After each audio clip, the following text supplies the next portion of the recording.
Thank you for coming to my presentation. Today I'm going to present to you a research that I've done on a little-known iOS kernel module called Apple AVE driver. So our agenda for today, first I'll review some attack surfaces in iOS, mostly known ones, but emphasize on one of them. Then I'll show you some of the vulnerabilities that I found, and afterwards I'll show you how I changed them together to make a fully working kernel exploit.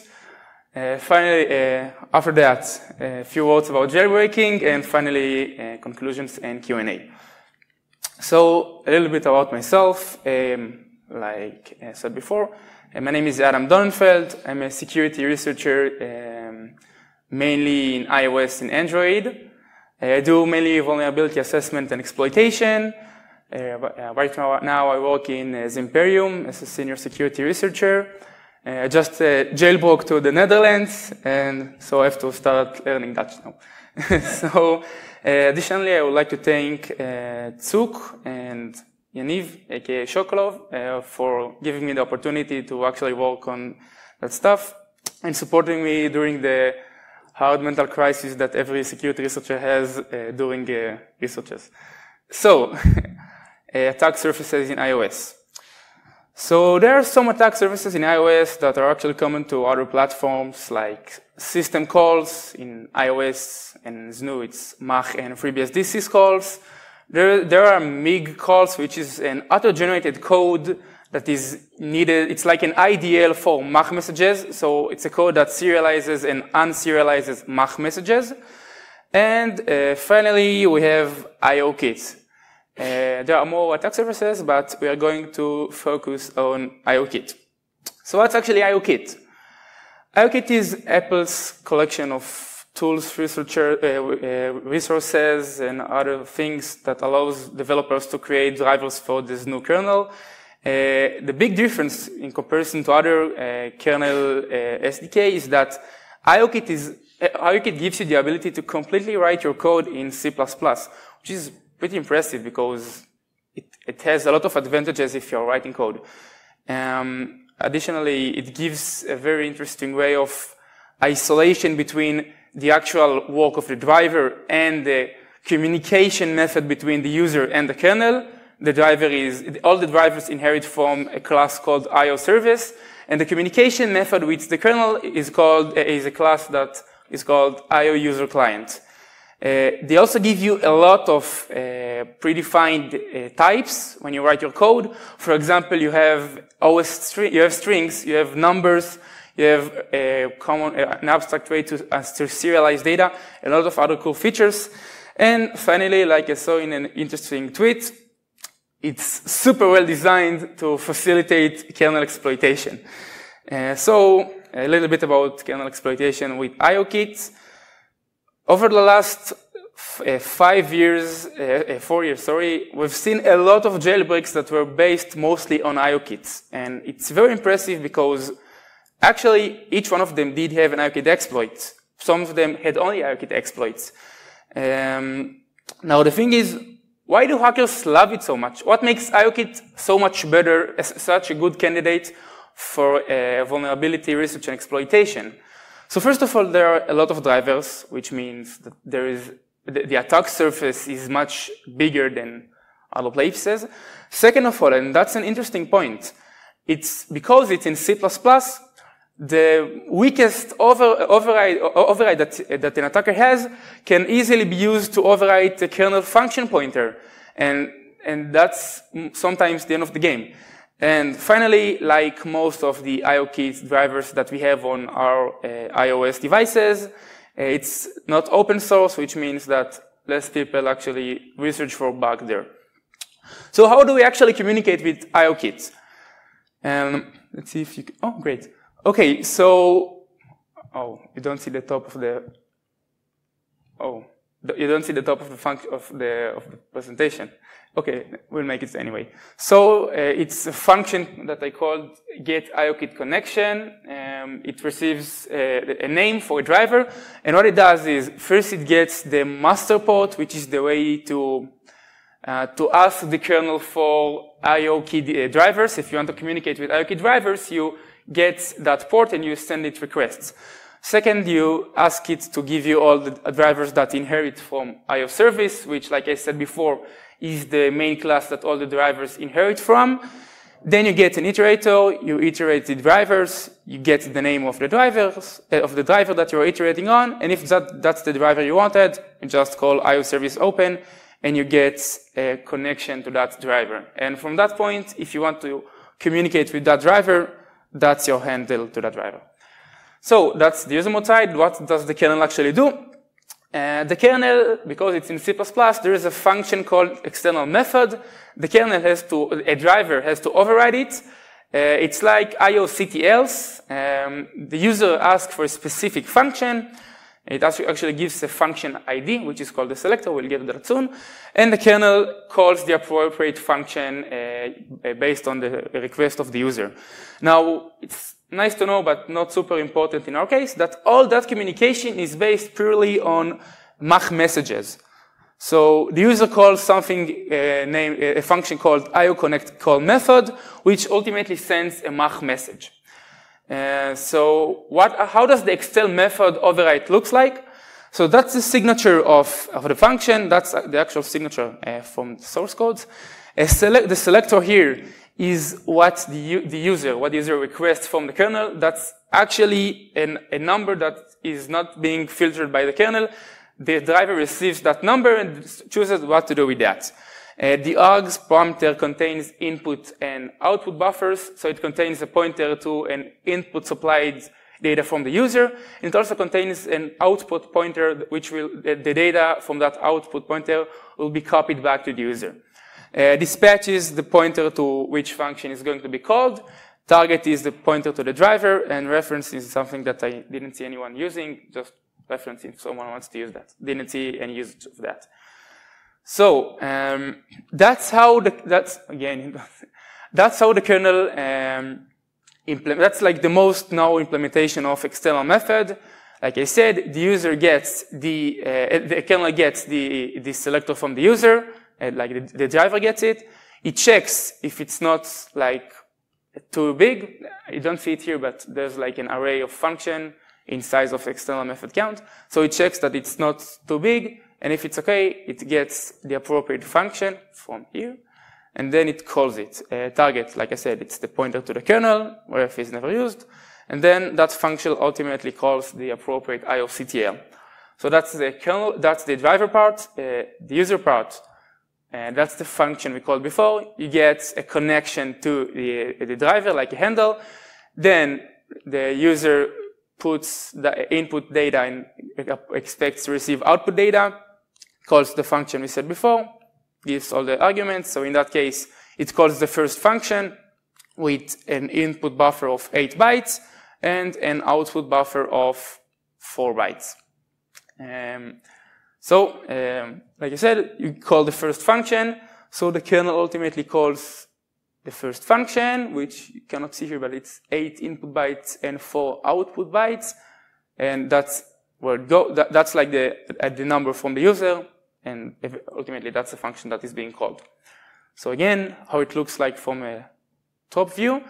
The user calls the IOConnectCall method, which calls IOConnect method. It's a MIG function. It serializes data to be sent to the kernel. The kernel receives it in this function, unserializes the data, calls this function, which ultimately looks up the driver, and then the appropriate driver is being called.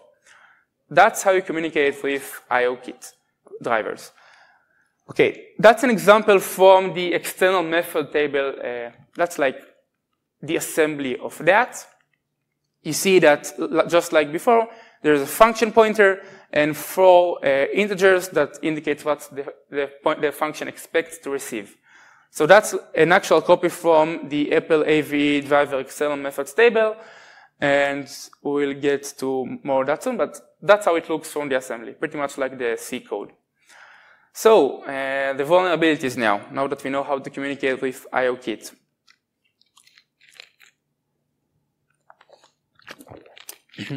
So in my research, I found 8 IOKit bugs, which are kernel bugs for everything. And even though, which is very nice in my opinion, and even though the iOS, as you can see, most of the vulnerabilities were found in Apple AVE driver, so I'm not going to get into the IOSurface here, but you have the actual submission that we sent to Apple, so you can read all about it. Nevertheless, in order to understand those vulnerabilities, you have to know a little bit about IOSurface. So IOSurface in 60 seconds. IOSurface is an object that was created by Apple and ultimately allows processes to share data between them. It is used mostly to share frame buffer data.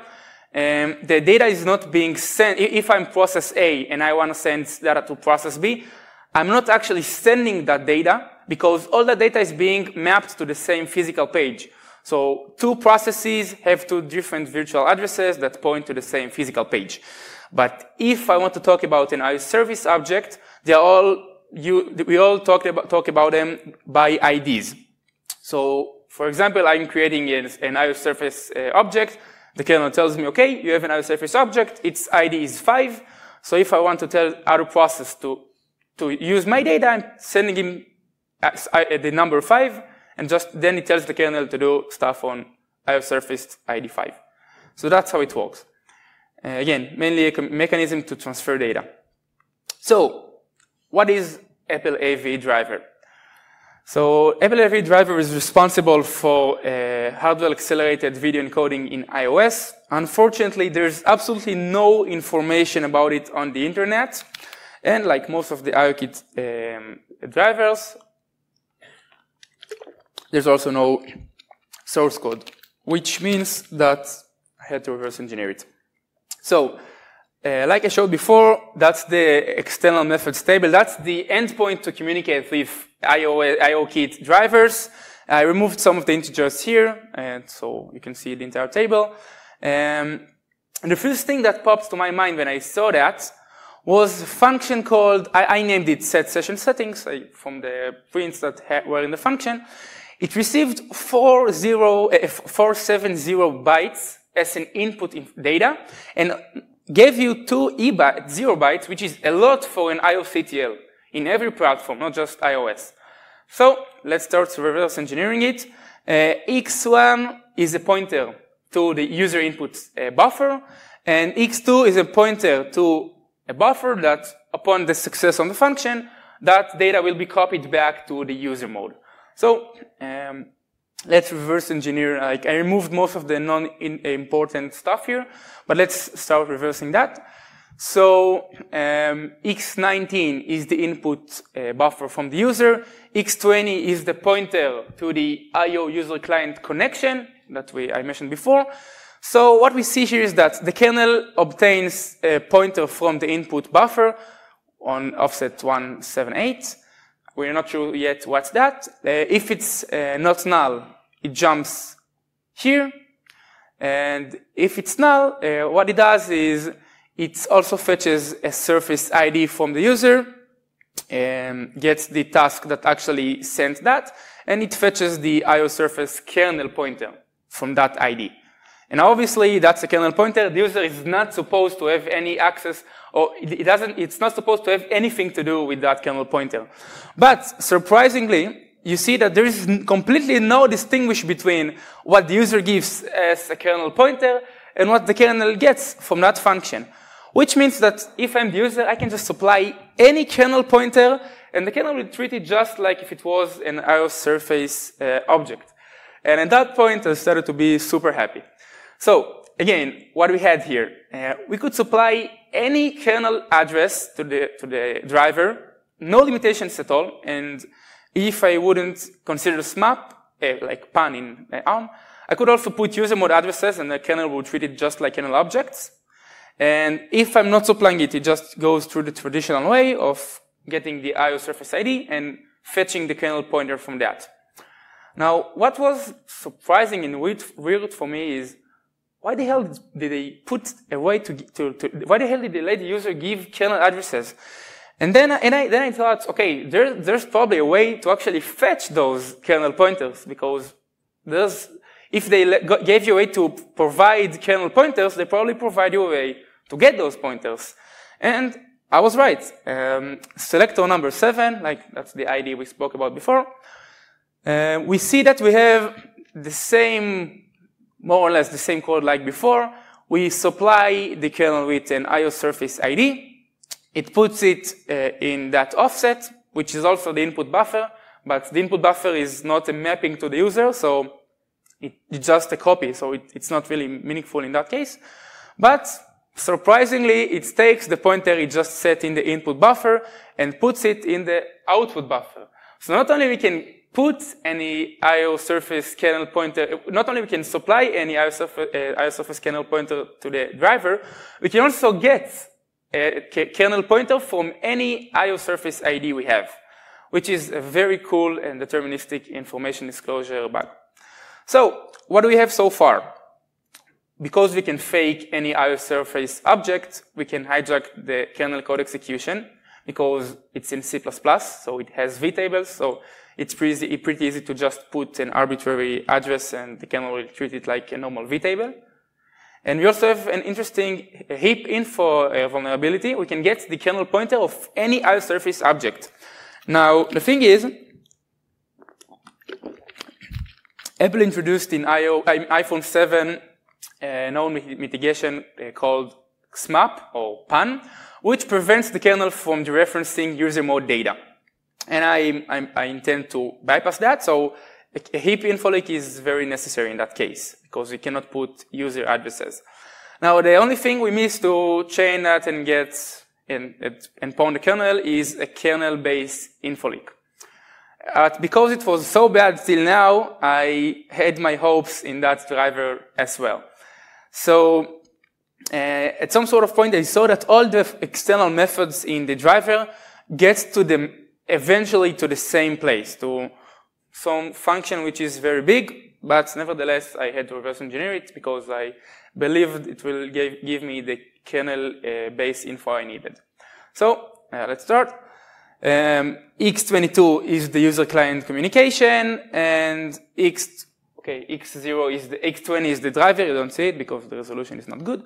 X25 is our input buffer, and that's what's interesting for us for now. So at some sort of point, I see that using the supplied IOSurface object we gave them before, because X25 is input buffer from the user. So at some sort of point, I saw that it takes an IOSurface object that we, as the user, supply. And like I said before, IOSurface is a mechanism to transfer data. So it just maps that data into a kernel address. So at that point, X26 points to a buffer, which is just a mapping to the user mode. So as the user, I can not only control what's here now, not like what's the content of that address, but I can also modify it because it's just a mapping, it's not copying. So I can change that and the kernel doesn't even care.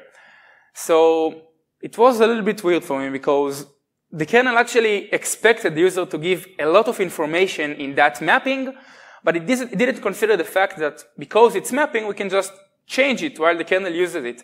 And that gives us a lot of opportunities. So continuing reverse engineering, at some sort of point, we see that here, X23, it's the same mapping like before. That's like just fetching that from some general global struct.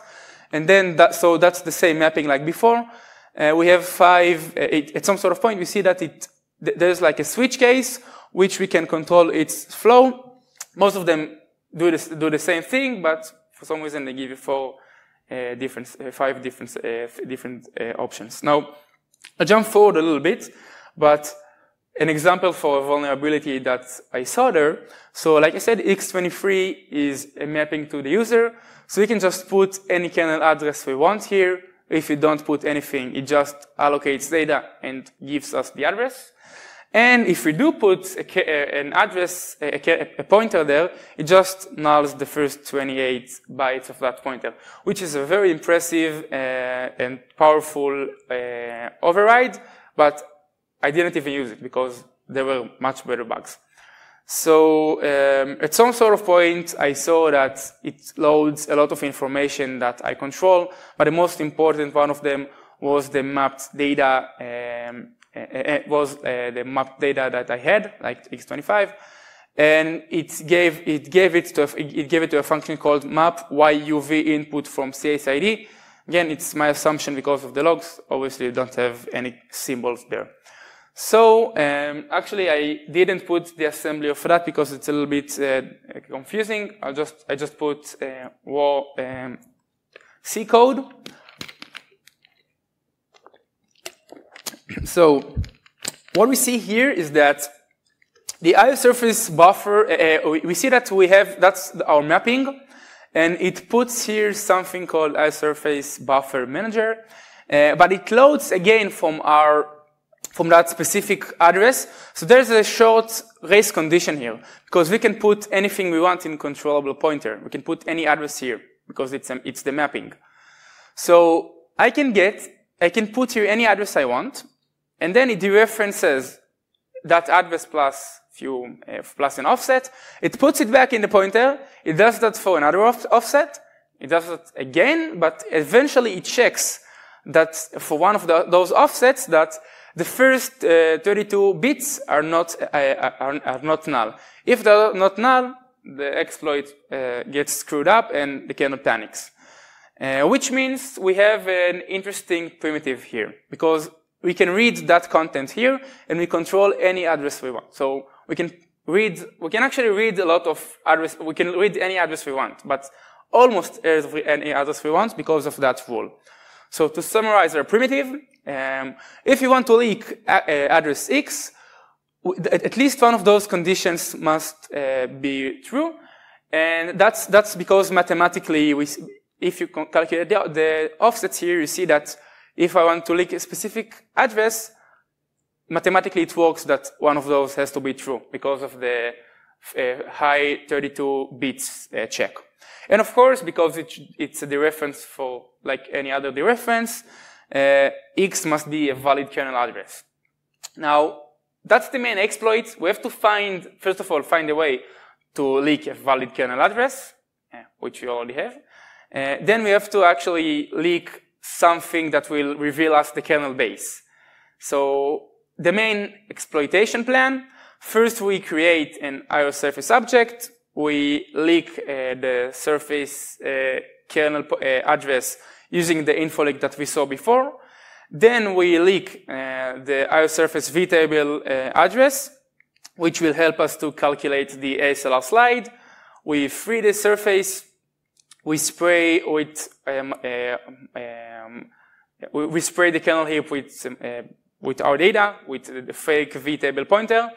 We give the kernel the same address because we're using the first vulnerability. The kernel thinks that our data is an IOSurface object, and then we hijack the flow, job, get kernel read write, and profit. So again, we have to leak the kernel base. And that's what we have.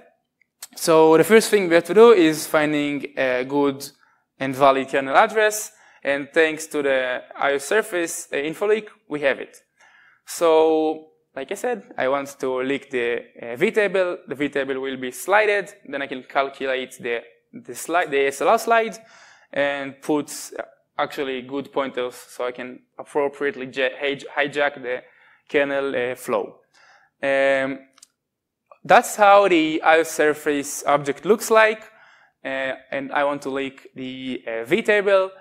And as you can see, for every offset, like as you can see, that's what we have to do. So 18, 1C, and 3C, which are all here. And unfortunately, prev surface pointer is a pointer to the previous surface in the list of IOSurfaces. And unless we are the first surface, it's not even the first pointer, it's a pointer to the driver of the IOSurface, the IOSurfaces, so that's never null. Current memory region is also never null, provided it's the actual driver to the IOSurface driver, so it's also never null. And memory descriptor is the actual mapping, so that's like the object that handles the mapping, so that's also never null. So our plan to leak the vtable of the IOSurface is failed. But fortunately, IOSurface is a very big object, At the beginning, I thought about things like leaking the IO memory descriptor pointer and leak its vtable and do stuff like that. But I figured out that even, for example, IO memory descriptor doesn't have, we cannot also leak its vtable. And so I decided to stick to to further research IOSurface and find more interesting stuff. So I saw that there is an object called IOFence. We're not going to get into that object, but two words about it. It's used for synchronization with, and it's a synchronization object that IOSurface uses. And there's a list of IOFences, and fortunately, there's a lot of data afterwards in the IOSurface struct. That's how it looks. It has 4 different lists of IOFence objects, and there are a lot of bulk data afterwards. Now, bulk data is completely controlled by us. There is an external method function that we can call on any IOSurface object, and we can put anything we want here, which means that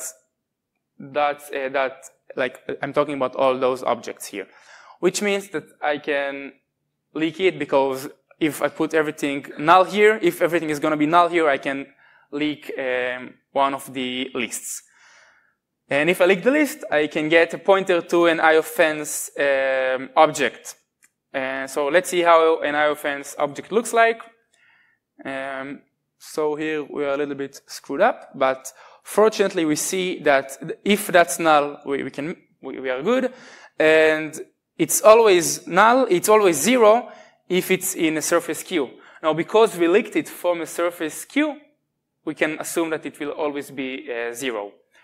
And so we can leak the IOFence table, and we can calculate the ASLR slide, and which means that our plan can work now, because if we have the ASLR slide, we can continue with our previous flow and do everything you want. Now, I want to get into the bits of bytes of that stage, because all of that stage, that's, even though I didn't see anyone leaking IOFence to reveal the ASLR slide, I didn't give any, I don't think there's anything that is going to be good for a generic exploitation. And there are some stuff that I found out which can be useful for generic iOS use after freeze. So, first of all, as probably most of you know, Stefan Esser released once in Black Hat, at least that's the first time I saw it, a way to feng shui the kernel using IO unserialized XML. But I never saw a way to, first of all, persistently keep the data in that memory, because usually you would open a service and the service would immediately free that data, or it wasn't accessible from any Sandbox context. Second of all, I wanted to be able to spray without any limitation on what I'm going to spray. So always data feng shui gonna work here. And finally, I didn't want any limitation on how many objects I can spray. If we open services, I think there's a limit on how many services we can actually open. Not sure about that, but anyway, I wanted a consistent, good way to do that. And so, IOSurface come to the rescue, selector number 9.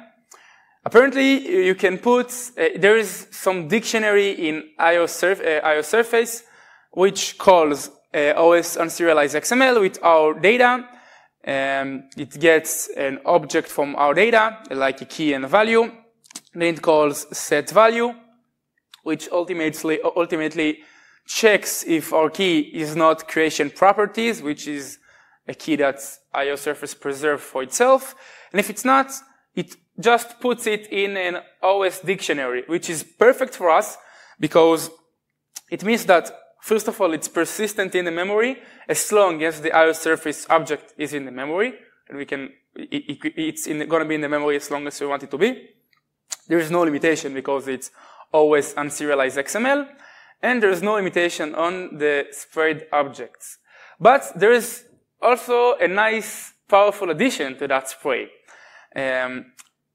IOSurface selector number 10 gives a very interesting primitive here.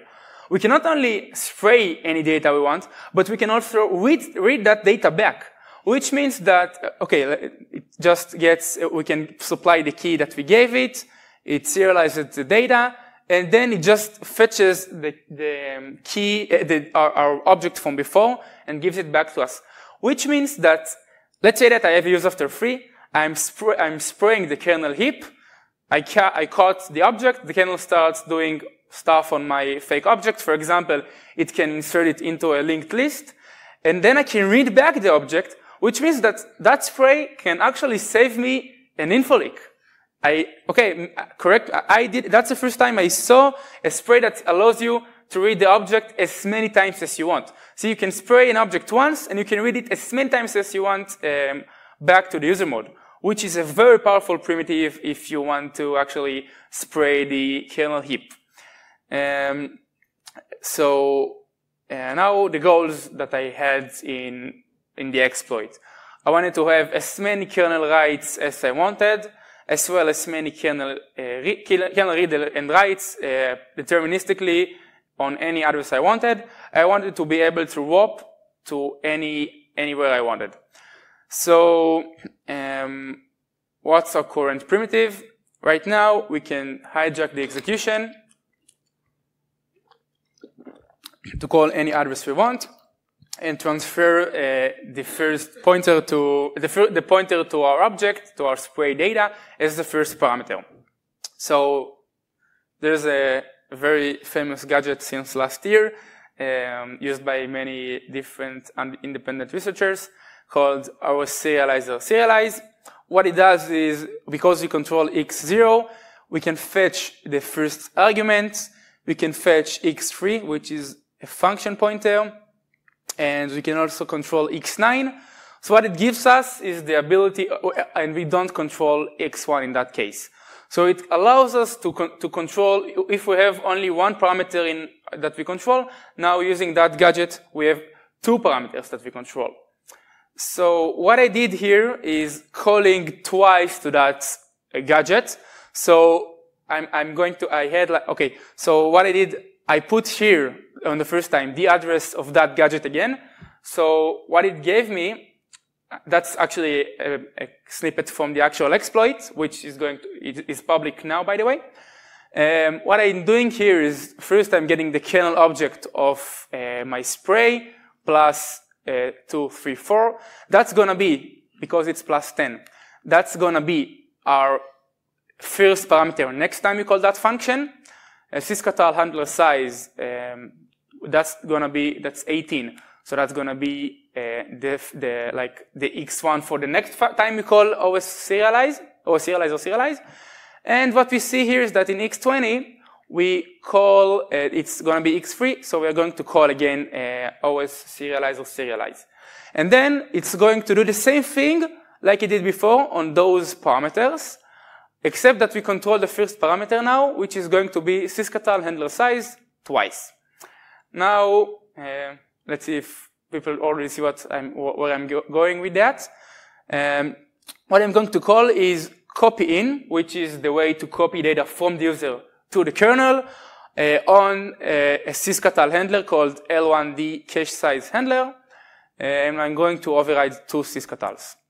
So, the new primitive we had, we can call any kernel function, we control 3 arguments, which is sufficient for a single copy-in call from the user. And like I said, syscatals are a good candidate because they're in the data section. So AMCC, KPP, and all the useless stuff that Apple created doesn't protect it. And there's another big advantage with syscatals. At least, I think any Sandbox profile has at least few syscatals accessible. So, again, our goal was to get indefinite kernel read writes and rope anywhere we wanted, whenever we wanted, and deterministically. So the moment I finish with my exploit, with the initial stage of the exploit, I want those at my disposal as long as without any limitations. So what I did to bypass the new PAN or SMAP protection that was introduced in iPhone 7, I overwrote two sysctls. One of them to rope to my sprayed data, just like I did here. And the second sysctl was to override my spray data deterministically. So how does it look? I overwrote two sysctls. One of them allows me to change that anytime I wanted, because if I'm, again, using the IOSurface spray, if I'm releasing the object, there is a small chance that something else will be allocated in the same slot. It's a small chance, but I wanted to do everything deterministically. And the second sysctl is going to rope straight to a portion of my sprayed data. So we are only the kernel only operates here on kernel data. So pan or smap is not a concern here anymore. And then we can just rope indefinitely. So again, first we modify, if we want to rope, the stages we have are first modifying the sprayed data with the rope stuff for the OS serialized gadget. Then we call the second sysctl to rope to our sprayed data with unserialized or serialized, and then we can just go anywhere we want. So if I want to call a specific function, I just change the address to where that is going to rope, to job, sorry. I don't really care about the terminology here.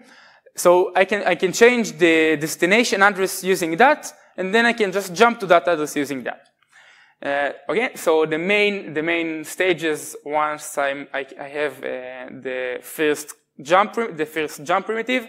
First, I am jumping to OS serializer, while I only control the first two arguments, because that's what OS serializer gives me in the first time. Then I'm jumping again to the same gadget. So now I control the first three parameters. Then I'm jumping to copy in. I'm overwriting the two sysctls. And then every time I want to jump somewhere, I'm calling the third sysctl. It modifies deterministically my spray data with the appropriate function address and the appropriate function arguments. Then I'm calling the second syscall. Second syscall jumps to OS serializer gadget, which jumps to itself again. So I have now again three parameters controlled.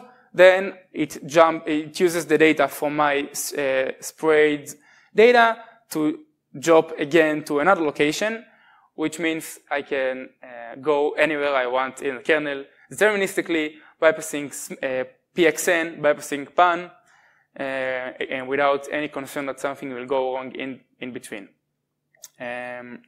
So, okay, we have arbitrary and unlimited kernel hijacking. We can call any function in the kernel we want. The next stage is to achieve kernel read-write, which, as you saw before, is no longer a concern, because I can just jump to copy in and copy out as many times as I want. So that's how I that was my method to bypass all the new mitigations that came in, like the PXN and pan mitigations. The pan mitigation was only introduced in iPhone 7, and that gives you absolute deterministic indefinite kernel read-write capabilities. Like I promised, a few words about Jailbreak. So first of all, if you want to see the exploit, you can find it here. It doesn't have all the offsets for all the devices, but in the offsets file, you see instructions on how to add those. You can start with seeing the first offsets, see that you got the point, and then just add new ones. You should use that exploit only for educational purposes and not in any unintended way. So enjoy. About actually releasing a jailbreak, like I said a few days after the initial announcement, I'm not going to work on a jailbreak. I don't mind helping other people, but I think there are a lot of points that people don't understand in jailbreak nowadays. I'm sure most of the jailbreak teams have kernel exploits. Kernel exploits are not the issue with iOS or GNU. It's Cydia, which is 10 years old, that must be replaced. In my opinion, we could, and it's not just my opinion, I think a lot of other people think that. I think that instead of actually patching the kernel, a new method of jailbreaking should be done. It can all be done user mode if you can execute unsigned code. You can just inject code to other processes. And for the exploit that I posted, because direct access to Apple AVE is not open from a containerized app, a Sandbox escape is needed. Fortunately, we have Project Zero's triple fetch, which can be used as a Sandbox escape because it allows you to hijack any task port, including media server, which can access the Apple AVE driver directly. So conclusions. Disclosure timeline, of course. The first time I reported that to Apple was 20th of March. More or less a week afterwards, they confirmed the first bug. They stated that they were right. And on the 15th of May, patches were distributed. And now, from that point till today, till yesterday actually, we didn't release the exploit, and we didn't give any information on that. First of all, because we want to first publish that on here on that conference, and second of all, because Apple told me that I should wait with the release because not all the bugs were fixed on 10.3.2. I didn't bother to check which bugs were fixed or were not fixed. I'll leave that to you, now that you're going to have also the bugs that we sent to Apple. But perhaps I did not check. That exploit, or at least some of the primitives of that exploit, might work on 10.3.2. Again, I didn't check that. If someone wants to do that, sure, maybe it can hide people that wants to jailbreak on 10.3.2, considering that someone will actually make a decent, good platform for jailbreaking in the future. Nevertheless, Apple were not the first vendor that I reported vulnerabilities to, and not the second one. And I must say that was the best experience ever. I think that, first of all, they took very serious proposals and suggestions. They were very happy to listen to our comments. For example, they first said that there was a memory corruption in one of our bugs. We asked them to change it to a race condition, the description to race condition. They did it. They didn't argue with us. And even though it sounds very, very reasonable not to argue with us about it, previous vendors did. And I was very happy and surprised with the communication with them. Additionally, I must say that last year, with the introduction of PAN and some enhancements to the heap, they did a very impressive job. And I think iOS is nowadays the most secure mobile operating system. Nevertheless, like you saw, it's 2017, and I still don't know how bugs like the one I showed you today are here on our latest versions of our mobile devices. That's it. Thank you very much. I hope you enjoyed my presentation. And if you have any question that is not related to when ETH jailbreak, please let me know and I'll do my best to answer you. Thank you very much, Adam. Are there any questions from the floor? No, I guess all the questions will come later, Adam, when you get off stage. I guess so. And people will talk to you then. Okay, thanks again. Thank you very much, Adam.